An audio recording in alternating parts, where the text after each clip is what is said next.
Hola y bienvenidos un día más a la magia de la inversión.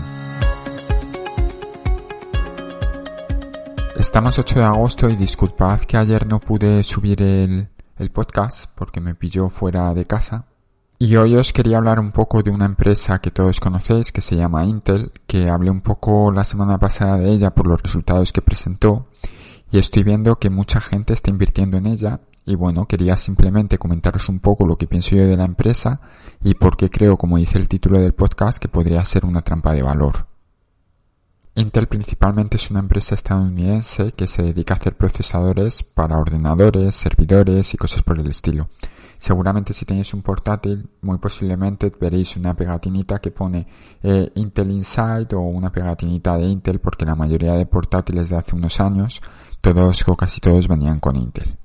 Y bien, Intel ha sido una empresa que prácticamente estaba en un monopolio, no era un monopolio real, pero durante la década de 2010 a 2020 ha estado en una especie de monopolio porque era muy superior a su competencia. Solo a finales de esta década, 2017, 2018 en adelante, su competencia directa, que es AMD, que es otra empresa que cotiza en bolsa, pues le ha podido plantar un poco de cara y muy bien plantada cara, que hasta se podría decir que le ha comido la tostada.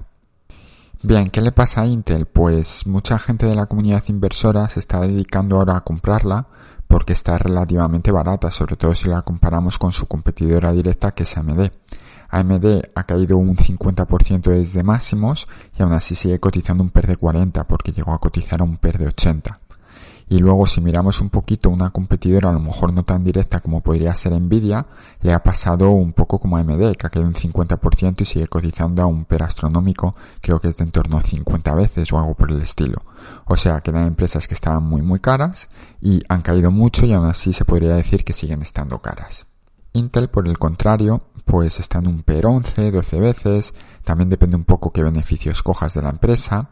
Y claro, uno se puede preguntar, oye, si Intel es la que tiene la imagen de marca de procesador, que siempre se ha pensado que Intel son buenos aunque algo más caros y AMD son los baratos, pues ¿cómo puede ser que cotice más barata y a lo mejor puede ser una oportunidad muy buena de comprar? Y es cierto que no se puede saber el futuro de lo que va a pasar, de cómo se van a comportar las empresas, pero yo no las tengo todas conmigo y creo que hay muchos riesgos que la comunidad inversora está pasando por alto. Para entender un poco la situación de Intel y el mercado en el que se mueve, para mí Intel es una empresa que se acomodó mucho porque a principio de la década de 2010 era muy superior a AMD. Para que os hagáis una idea cómo estaba un poco la situación, Intel, desde sus procesadores de segunda generación hasta sus procesadores Intel i5 y 7 de séptima generación, prácticamente el rendimiento era muy similar. Para que os hagáis una idea, normalmente cuando se mira un procesador de Intel podremos hablar, por ejemplo, de un i5 12400, que son los últimos. El primer número, el 12, es la generación. Antes era el i5 7400 y la generación era la séptima. Ahora vamos por la 12ava, pues empieza i5 12400. Y lo otro, el resto de números, depende un poco a la gama en la que esté. Si es gama baja van del 100 al 300, que sería un i3. Si es gama media son i5 que van del 400 al 600. Y si es gama alta van del 700 al 900, siendo el 900 el más alto. Y luego hay una serie de letras detrás que puede ser una K, una F, que significan distintas cosas que para ahora mismo no nos influye a la hora de analizar. Lo que está claro que cuando queremos ver cómo ha evolucionado Intel entre sus distintas generaciones, tenemos que coger la misma gama. Podemos coger o los 700 o los 400 o los 600, pero siempre la misma gama. Y luego miramos distintas generaciones. Para que os hagáis una idea, Intel, como era muy superior a AMD, pues ¿qué hizo? Estuvo unos años que no desarrolló nada nuevo. Hacía lo que se llamaban refritos. Cogía el mismo procesador, le tocaba un poquito, lo hacía un poquito mejor y ya está. Estuve mirando ayer datos de benchmark y cosas por el estilo, y para que os hagáis una idea, un i5 2400 de segunda generación, si lo pones frente a un i5 7400, que han pasado 5 años entre uno y otro porque sale una generación nueva cada año más o menos, o a lo mejor cada año y medio, y han pasado 6 años, pero para que os hagáis una idea, ambos son de 4 núcleos y 4 hilos. ¿Por qué? Porque durante todo este tiempo Intel, al ser tan superior, pues no se molestaba en sacar más núcleos, porque decía, ¿para qué me voy a esforzar si voy a seguir vendiendo? Y además lo que tengo que hacer es ser más barato produciendo para tener más margen. Y bueno, esto provocaba que en 5 años de diferencia, la diferencia entre uno y otro era de un mísero 9%, que en tema de informática eso es prácticamente nada. Ahora que hay más competencia en el mercado, de un año a otro se suele estar viendo una diferencia en torno a un 20%. Y en 5 años la diferencia era de un 9%. Digámoslo así, que Intel se acomodó, no tenía competidor, por tanto es por lo que decía al principio del vídeo, que venía de estar en una especie de monopolio y no se preocupaba de nada.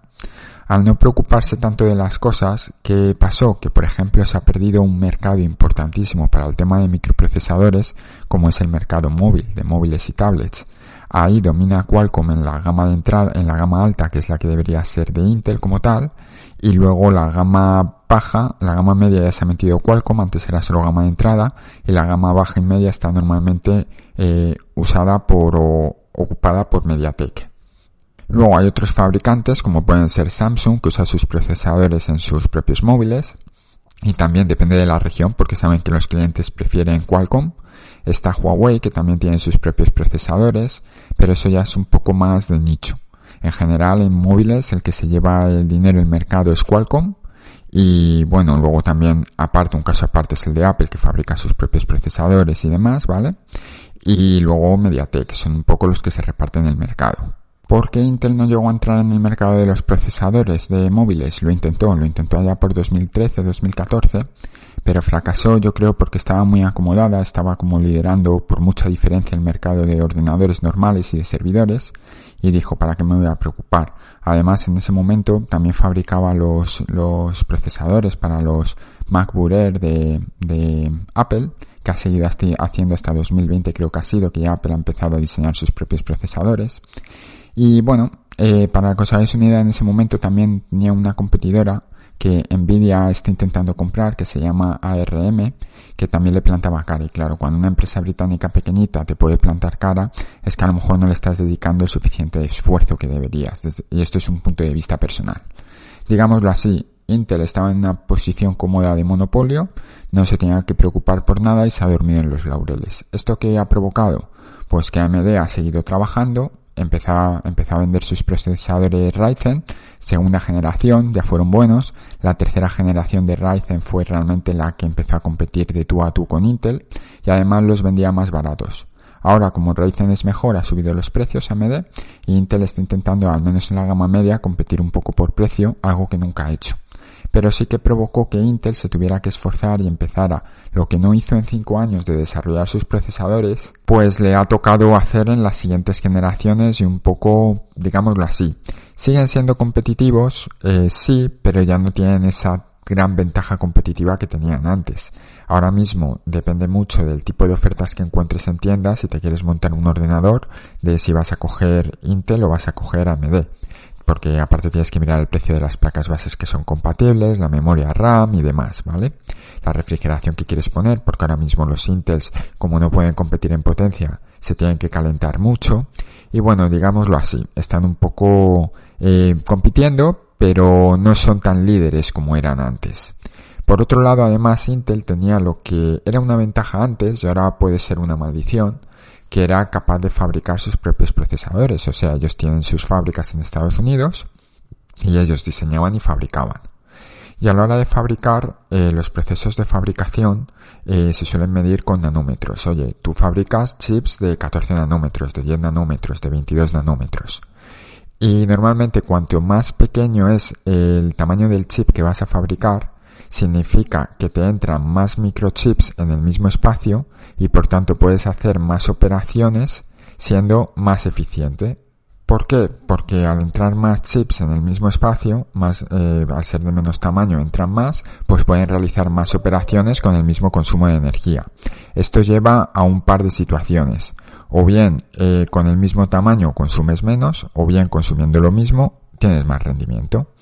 ¿Qué pasa? Que Intel estuvo atascado mucho tiempo en los 14 nanómetros, mientras su rival en fabricación, que se llama TSMC, que es una empresa que yo tengo en cartera y he hablado de ella alguna vez, fabricaba 10 nanómetros. O sea, era más eficiente fabricando. Es tan eficiente fabricando TSMC y tan superior que, digámoslo así, AMD diseña los chips pero se los fabrica TSMC. Apple diseña sus chips pero se los fabrica TSMC. Nvidia, como no le garantizaba a TSMC suficiente suministro, porque claro, TSMC tiene también clientes de coches, etcétera, ¿vale? Fabricantes de automóviles, pues se fue con Samsung, pero quieren ir con TSMC. Digámoslo así, TSMC es el mayor fabricante de chips que está en Taiwán, y mientras los chinos no invadan Taiwán, van a seguir siendo los líderes de mercado porque son mejores. Son tan superiores que Intel ha tenido que dar su brazo a torcer, y parece ser que al menos alguno de los chips de las próximas generaciones los va a fabricar TSMC. Fijaros la situación, por lo menos, que queda la empresa, que una empresa que presumía de tener sus propias fábricas se tiene que ir a un fabricante que es tu competencia porque fabrica chips como TSMC a decirle, oye, fabrícame los chips porque si no, no voy a poder ser competitivo. Además, ha ido perdiendo mercados importantes que tenía. ¿Qué tipo de mercados ha ido perdiendo? Pues, por ejemplo, en los mercados de servidores, donde nunca antes había entrado AMD, está entrando. En el mundo Apple, por decirlo de una manera, los MacBooks llevaban Intels y ahora llevan el procesador específico de Apple. Y os doy un consejo, si os queréis comprar un MacBook de segunda mano, fijaros bien que sea del año que ya tienen los nuevos procesadores de Apple, porque el salto en rendimiento fue bastante grande. Si tiene Intel, descartarlo, porque además consumían más y digamos que no eran tan competitivos como los nuevos chips que ha diseñado Apple. ¿Qué es entonces lo mejor que le queda a Intel? La imagen de marca. Su propia marca Intel es una marca que normalmente la gente normal lo asocia a cosas de calidad, y es algo a tener en cuenta cuando vas a apostar por la empresa, porque normalmente en igualdad de condiciones de AMD e Intel, en igualdad de precio y rendimiento, la gente prefiere Intel. Es como en las tarjetas gráficas, que en igualdad de rendimiento de Nvidia y AMD, en las tarjetas gráficas de AMD, la gente prefiere Nvidia. Bien. Entonces esa imagen es algo que no se puede ignorar, es algo que tiene ahí y que es bastante fuerte. Pero sí que os digo que estos años de 2010 a 2017, donde Intel tenía unos ingresos bestiales, tenía prácticamente un monopolio y le iba bastante bien, yo creo que van a ser muy muy difíciles que vuelvan. O sea, yo creo que ahora le queda a Intel pasar 2-3 años un poco por el desierto, hasta que vuelvan de nuevo a ser competitivos, a poder fabricar ellos mismos de manera rentable. Les tocará invertir en I+D, y después de todo esto, pues ya veremos cómo queda. Personalmente creo que va a quedar al nivel de AMD, que se van a pelear. Sí que es cierto que, por ejemplo, en el mercado de ordenadores portátiles, AMD estaba ahora metiendo muchos más chips en portátiles que Intel, y no metía más porque no era capaz de fabricarlos, no tenía suficiente stock para hacerlo, ¿bien? Pero digámoslo así, yo por ejemplo ahora si me tuviera que comprar un portátil miraría muy mucho que fuera Ryzen, porque además los procesadores en sí tienen unos gráficos integrados, y desde que empezó AMD con los Ryzen son mejor los gráficos integrados del chip de AMD que los gráficos integrados de Intel, bien, lo cual significa más rendimiento en ciertas aplicaciones, y no solo para juegos, puede ser para procesamiento de vídeo y otro tipo de cosas, aunque normalmente para ese tipo de cosas buscas una tarjeta gráfica dedicada. Y ya por último, hilando con este tema de tarjetas gráficas, Intel no es tonta, ha visto que en el mercado de tarjetas gráficas, pues oye, hay un mercado que puede admitir hasta un tercer fabricante. Ahora principalmente todo suele ser o de Nvidia o de AMD, y principalmente suele ser solo Nvidia, y ha decidido sacar sus tarjetas gráficas, que está haciendo por primera vez ahora. ¿Qué pasa? Que ha sacado las tarjetas gráficas, lo que se suele decir, tarde y mal. Si hubiera sacado las tarjetas gráficas con stock a principio de año, donde no había nada de stock y la gente estaba pagando hasta un 190% del precio de las tarjetas gráficas, pues podía haber entrado bien, haber entrado en el mercado con un precio competitivo y haberse empezado a hacer un nombre. ¿Qué ha pasado? Que ha llegado ahora, no es lo suficientemente buena como para competir en la gama super alta de Nvidia y de AMD, pero sí en la gama media y gama baja puede competir. Y ha llegado justo en el momento que tanto AMD como Nvidia van a presentar sus nuevas tarjetas gráficas. Se ha tenido que ir retrasando su lanzamiento de tarjetas gráficas. Ahora en agosto es cuando se está empezando a ver alguna en algún vídeo de YouTube. Seguramente en tiendas estarán en septiembre. Pero claro, en septiembre-octubre Nvidia y AMD van a anunciar su nueva generación de gráficas, que se suelen anunciar cada 2 años, y el salto generacional suele ser bastante importante en cuanto a rendimiento. O sea, han llegado muertas y encima están llegando a unos precios que, bueno, tampoco es que sean tan competitivos como para decir, venga, me arriesgo y compro esta gráfica. Sin tener en cuenta que además en tecnología de tarjetas gráficas está en algo verde. Hay ciertas cosas que te permite hacer, sobre todo Nvidia. Nvidia ha añadido mucho software en los últimos años a sus tarjetas gráficas. Por ejemplo, para que os hagáis una idea, si tienes una tarjeta Nvidia, tienes una tecnología que te permite automáticamente renderizar cuando estás grabando un vídeo, sobre todo para gente que hace stream, recortarles perfectamente el fondo o cancelar el ruido del sonido de fondo, bien, hacer que el sonido suene mejor. Tiene una tecnología Nvidia que es la que mejor lo hace en este sentido, aunque AMD se la está empezando a copiar, y la de AMD es de código abierto, cualquier persona la puede usar, y con cualquier gráfica. La de Nvidia solo funciona con tarjetas gráficas, que lo que hace es te permite jugar a mayores resoluciones, porque lo que hace la tarjeta gráfica es, mediante procesamiento, calcula y estima cómo deberían ser los gráficos para poder jugar a una resolución más alta.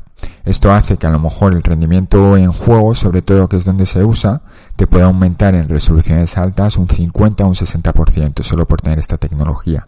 Claro, la que está intentando hacer Intel parte de cero, le va a llevar un tiempo perfeccionarla.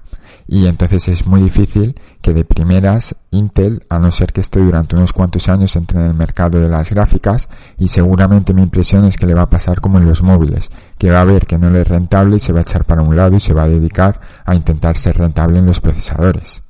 En resumen, yo le veo muchos nubarrones a Intel que creo que se están ignorando cuando se está invirtiendo en esta empresa, y hay que tener en cuenta que aunque pienses que estás comprando a un PER 13, si los beneficios se desploman, a lo mejor estás pagando un PER 40. Y tened en cuenta que en los últimos resultados la empresa ha bajado sus beneficios en torno a un 20%, ha bajado su margen en torno a un 20%, ha tenido pérdidas, que es importante, que es que la empresa no es que vaya sobrada, lo que os digo, le va a tocar pasar un tiempo por el desierto. Ahora se están empezando a ver ya los resultados financieros, que están yendo mal, mientras esta empresa decrece, sus competidores están creciendo, están presentando resultados donde ganan más dinero y donde venden más. AMD, por ejemplo, ha aumentado sus ventas en torno a un 70%. Sí, ha reducido sus ingresos, pero lo que son sus ventas lo ha aumentado un 70%.